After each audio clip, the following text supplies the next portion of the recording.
Bem-vindos, eu sou Lucélio Lafetá, o questionador. Vamos questionar? O que são as quatro feras? Uma boa pergunta, um bom questionamento. Entretanto, como nós estávamos no vídeo anterior falando sobre as 70 semanas, mas necessitamos do capítulo 7 até o capítulo 9, que existem visões, várias visões de Daniel. Tanto essas quatro feras com as 2.300 tardes e manhãs e também as 70 semanas. Mas elas estão correlacionadas e por isso eu tenho que abordar sobre isso para que tenha um esclarecimento melhor e maior. Há algumas pessoas inadvertidamente estão abordando isso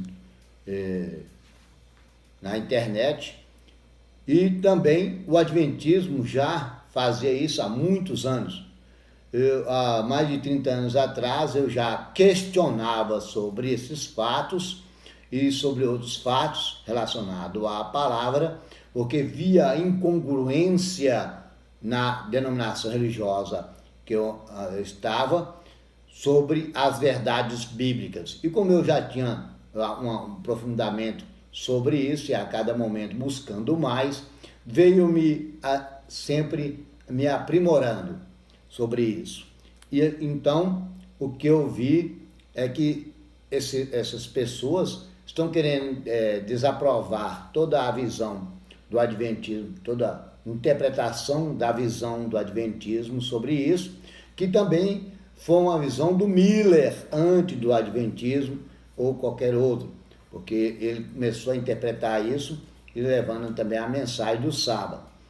Porém, aconteceu a grande decepção lá em 1844 e aí tomou-se conotações diferenciadas por causa disso, porque a visão ela está relacionada, como eu disse no vídeo anterior, ela está relacionada com o decreto para a saída do exílio e também aí vai haver dois retornos, que aconteceu em 1948 para chegar a última semana, a chegar os últimos tempos. É uma visão que nós vemos que está para acontecer.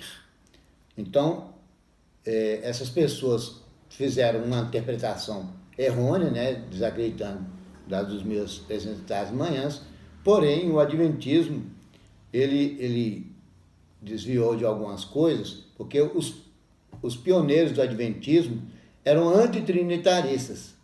Posteriormente, por volta aí de 1905, mudou para o trinitarismo, provavelmente para uma maior aceitação daqueles que chamavam-se cristãos.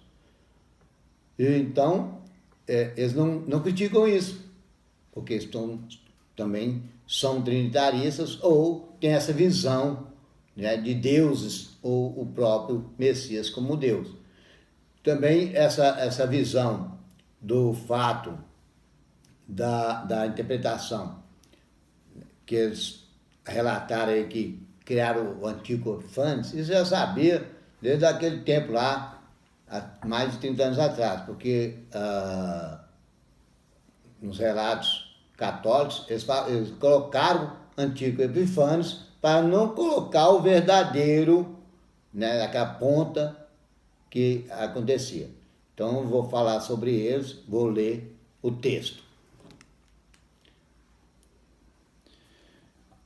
Daniel, capítulo 7, verso 1 a 8. No primeiro ano de Baltazar, rei da Babilônia, Daniel, estando em seu leito, teve um sonho, e visões lhe assomaram à sua mente. Ele redigiu o sonho por escrito. Eis o começo da narrativa. Tomou a palavra Daniel, dizendo: Eu estava contemplando a minha visão noturna, quando vi os quatro ventos do céu que agitavam um grande mar. E quatro feras monstruosas subiam do mar, uma diferente da outra. A primeira era semelhante a um leão, com as asas de águia. Enquanto eu contemplava, suas asas lhe foram arrancadas e ela foi erguido da terra e posto de pé sobre suas patas como um ser humano, e um coração humano lhe foi dado. Então aqui nós vemos a Babilônia, com Nabucodonosor, que ele tinha visto anteriormente na estátua de Nabucodonosor. Ele está retornando essa tomada aqui e vendo novamente a Babilônia. Foi tomada porque depois foi passado por os filhos e aí eles se perderam, foram fracos. Como humano, fraqueza, mostrando que a fera tornou-se fraca. Automaticamente a segunda fera vai dominar. E nós vamos ler sobre isso.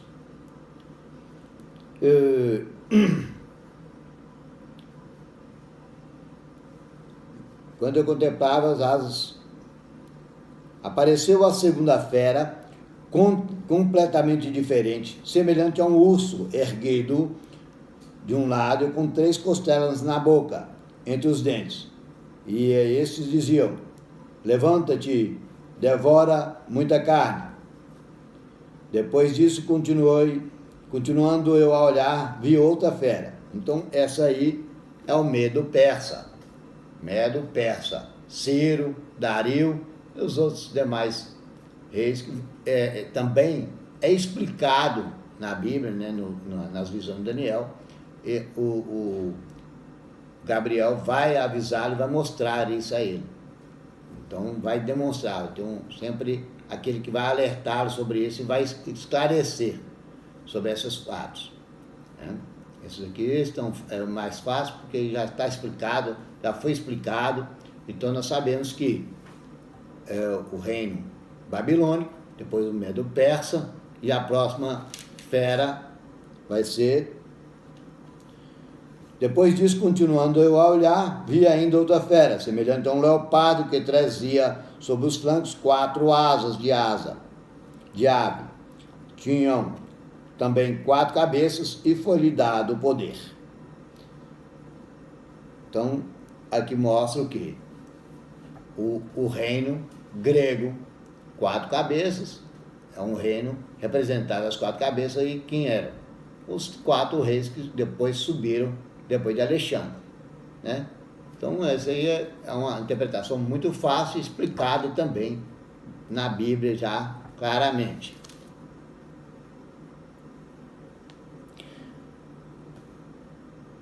A seguir, ao contemplar essas visões noturnas, vi a 4ª fera, terrível, espantosa, extremamente forte, com enormes dentes de ferro, comia, triturava, calgava aos pés o que restava, muito diferentes das feras que havia precedido. Tinha esta 10 chifres. Enquanto considerava esses chifres, notei que surgia entre eles ainda outro chifre, pequeno, diante do qual foram arrancados 3 dos primeiros chifres pela raiz. E nesse chifre havia olhos como os olhos humanos e uma boca que proferia palavras arrogantes. Isso aqui não tem como negar que é Roma. Por que era um animal tão diferente? Porque Roma, ela foi várias facetas. Ela foi triunvirato, ela foi república, ela foi império. Então, Roma, e também eclesiástica. Quando foi que começou esse pequeno chifre? Com Constantino. Esse aqui o Adventismo pensa de maneira diferente, esse pessoal aí está explicando de maneira diferente, mas esse pequeno chifre arrogante é o Constantino. Ele se destacou no correr da história por causa disso aqui. Ele destacou porque ele era arrogante. Ele, igual falou, três reis, três chifres. Já esses chifres, né? Entre eles ainda outro chifre pequeno. Era um chifre pequeno. Constantino não era nada. Ele vivia na corte de Diocleciano. Quando aconteceu lá um tumulto, ele partiu para o lugar onde o pai dele, Constâncio, estava. Lá, a história não conta que ele matou o Constâncio. Porém, ele matou, que destrói pela raiz. O que acontece quando destrói pela raiz? Morte. ele matou o pai dele.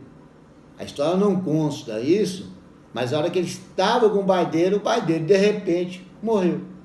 Então, claramente foi ele.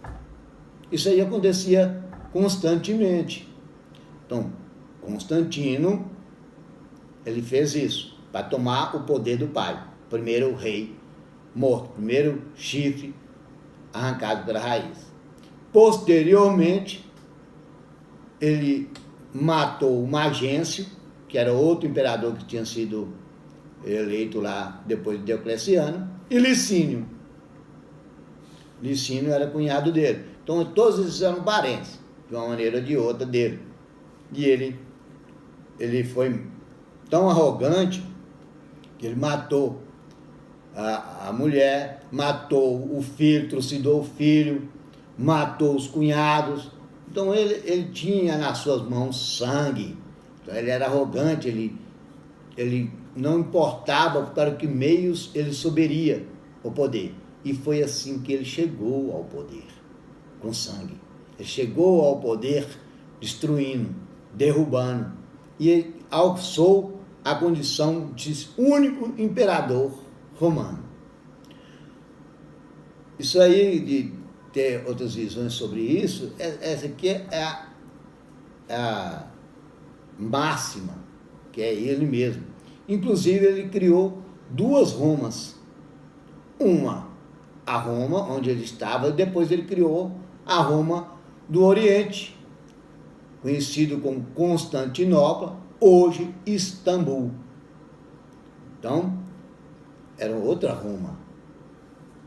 E depois eu vou tecer comentar sobre esse fato, né, que hoje lá, nessa Roma, em Istambul, está a Turquia, o Erdogan está no poder e querendo o califado. Uma das pessoas que subiu agora no poder, está no poder e deu um golpe de Estado em cima do poder. Ele está lá. E tem Roma eclesiástica, que foi criada por Constantino para arrogante e falando o quê? Blasfêmias contra o povo de Deus, perseguiu o povo de Deus e perseguiu também, e também falou essas palavras, entendeu? E ele vai estar agora no decorrer do final, no último, né, nos últimos tempos agora, o poder vai subir. Essas mesmas ideias, essas mesmas concepções estão aí duradouras, criadas, depois instituídas no Concílio de Nicéia em 325, elas estão perenes até hoje. O cristianismo se arroga os novos filhos de Deus em detrimento dos judeus. E não se pode tirar o filho, como é uma parábola claríssima lá do Messias, onde que alguns ceifeiros queriam tomar o lugar do filho. São só ceifeiros, são só arrendadores. Os verdadeiros, os filhos, não se pode derrubar para receber herança. Então, está claríssimo essa visão aqui,